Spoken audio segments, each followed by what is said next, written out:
Welcome again to day 2 of the Latina Futures Transforming the Nation Through Law and Policy Symposium. So we're going to go ahead and give a warm welcome to the director of the UCLA Chicano Studies Research Center, Dr. Veronica Terriquez.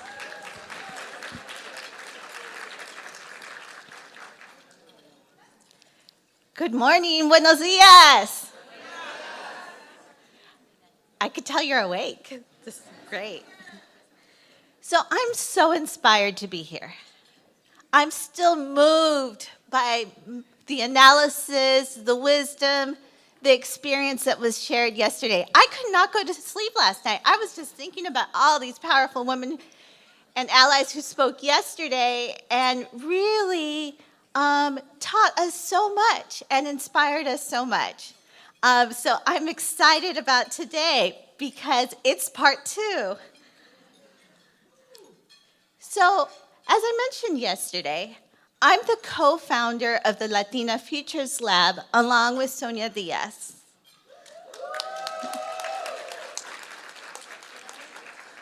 Now, Sonia is a lawyer. I'm the researcher, the sociologist, the professor here at UCLA, and I love teaching statistics. But my roots are in community organizing, door knocking, phone banking, going to house meetings, spending late nights talking to señoras about problems and solutions. And I keep that deep inside of me as I do this work. So why am I here? I think it's a reason that many of you are also here. The future of the United States is inextricably linked to the well-being and success of Latinas.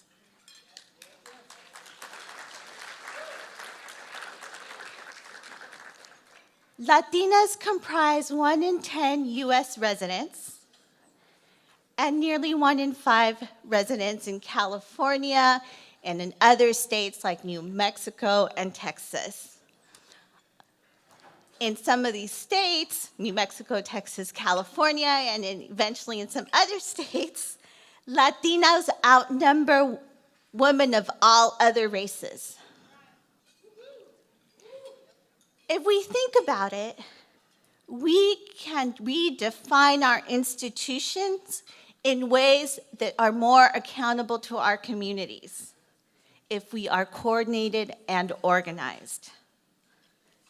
Sometimes I think that those who suffer from demographobia, meaning those who fear our changing demography, understand our potential power better than we do. So that is why we have the UCLA Latina Futures 2050 Lab. We envision a society where Latinas lead and everyone thrives. I really believe deep down in my heart that by 2050, Latinas can achieve equity and full inclusion in so many sectors, in so many of our institutions, if we are intentional about it. Through the lab, we aim to conduct rigorous research, support community partnerships, and promote leadership development of our younger and upcoming generations.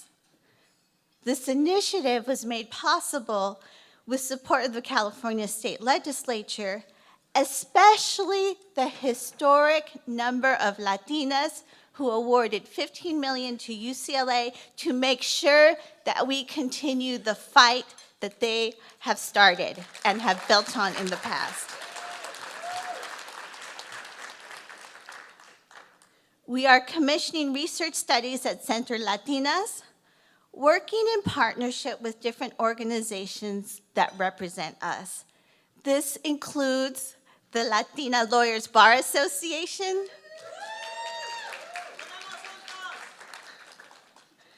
first and foremost, and our labor organizations, Líderes Campesinas, and so many other worker organizations that exist across the state, youth organizations, LGBTQ organizations, STEM organizations. We are partnering with Latina groups across the spectrum, and we need your partnership. So a key strategy of the Latina Futures 2050 Lab involves the grass tops. And I must say, it doesn't get more grass tops than you all. The judges, the lawyers, the advocates, the elected officials. We are starting with you because you are so, so central to the fight for justice. This is a powerful room of mujeres, a countervailing and brilliant force against those who seek to divide and undermine our communities. As evidenced by the speakers yesterday, the work of Latina legal experts and advocates is intersectional. We are thinking about our immigrant community, our low-wage workers, LGBTQ community, our youth, our elders. We are fighting for voting rights, for education, for reproductive justice, for access to health care, and we work in coalition with a broad set of allies to address inclusivity, equity, and inclusion. Now, I know that this work is difficult, and it means going to many, many meetings that are not always as fun as this one. But it makes a difference. The elders in the room, the mujeres who've been fighting the fight for some years now have really paved the way for more to join the fight. So I really want to honor our law professors for a moment. I want you all to stand up. Come on. Law professors. Come here, okay.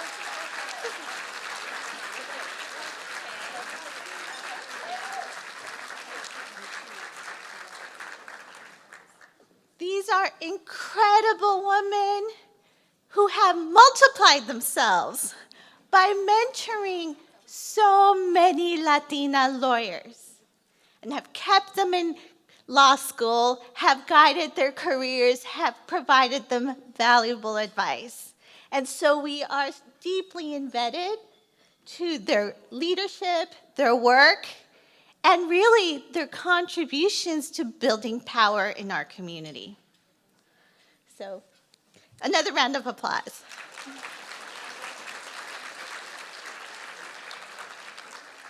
Now, I want those of you who are lawyers, but not professors, to stand up.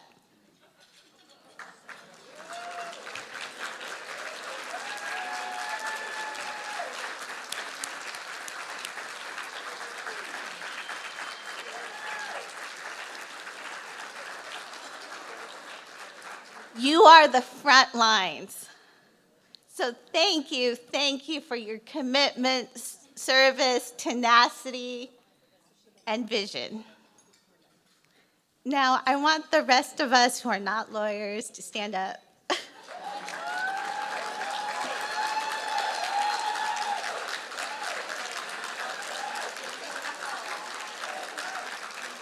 Okay, so it's our job to keep those abogadas grounded.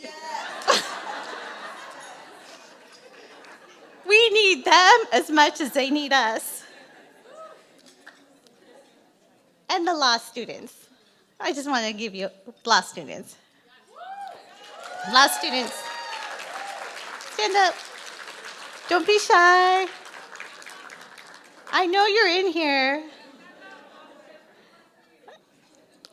Okay. I think they're being shy.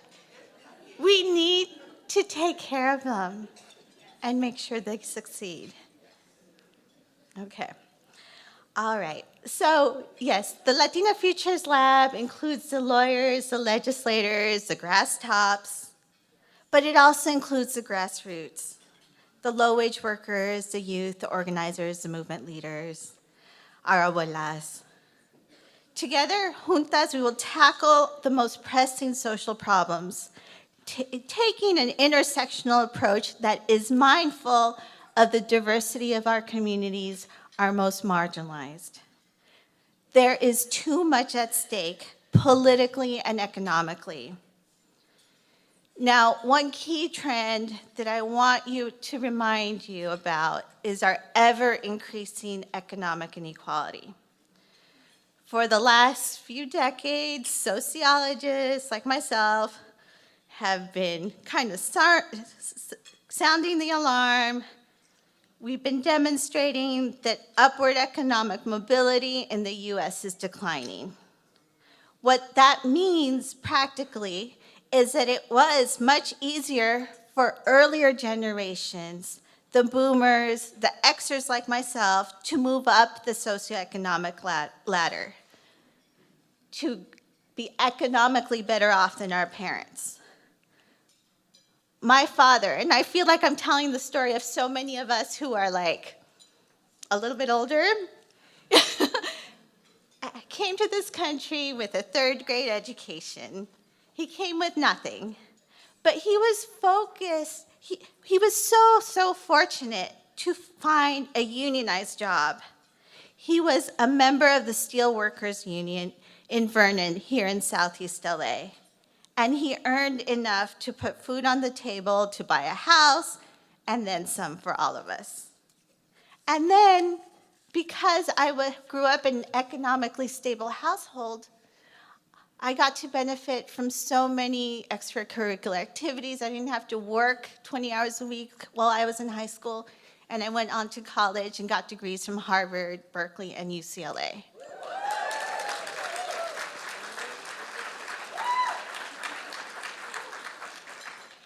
It is so much harder for young Latinas coming of age under similar circumstances, immigrant families like myself, without a college education, to now obtain a BA themselves and obtain a job that provides them living wages. Times have changed drastically. It's harder to buy a house. It's almost impossible. Economic progress has stalled. And downward mobility is on the rise. Children are less well off than their parents. And we know that white people feel it. They are doing less well than the earlier generations. And some of them, not all of them, some of them are blaming us. Therefore, as we fight the legal and legislative fight, let's not forget about economic restructuring and perhaps economic redistribution. Let us think not just about fighting for our piece of the pie, but growing that pie and making sure that those in the middle and lower rungs of the economic spectrum get a larger slice. We are fighting for equal rights and laws that do not discriminate. We're fighting for health care and abortion access. We're fighting for voting rights. But now I'm asking you to take on global capitalism.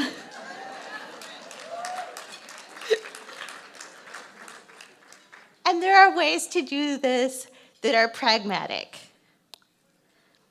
Now, I'm not going to get into the many different ideas I have here because we've got an amazing set of speakers lined up.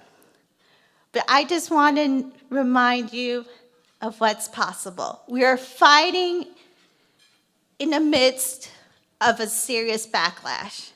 And as Moni Ruiz Velasco pointed out yesterday, this backlash is occurring because we have made progress. Our number is growing, our power is growing. We are a real threat to the status quo, but only if we're organized and united. We must take advantage of the networks that we have strengthened or developed over this weekend. I'm coming away from this weekend with a new set of some fearless, powerful new friends, and I hope you are as well. I hope you feel energized from this weekend to continue the fight for our communities. This is a long game, and it's about building on the work that came before us. And I know that 2050 will be very different for us. It will come quickly, and I know that our collective work will have paid off. The next generation of Latinas, those of you that you mentor now and will continue to mentor, will be there to take up whatever fights that lie ahead.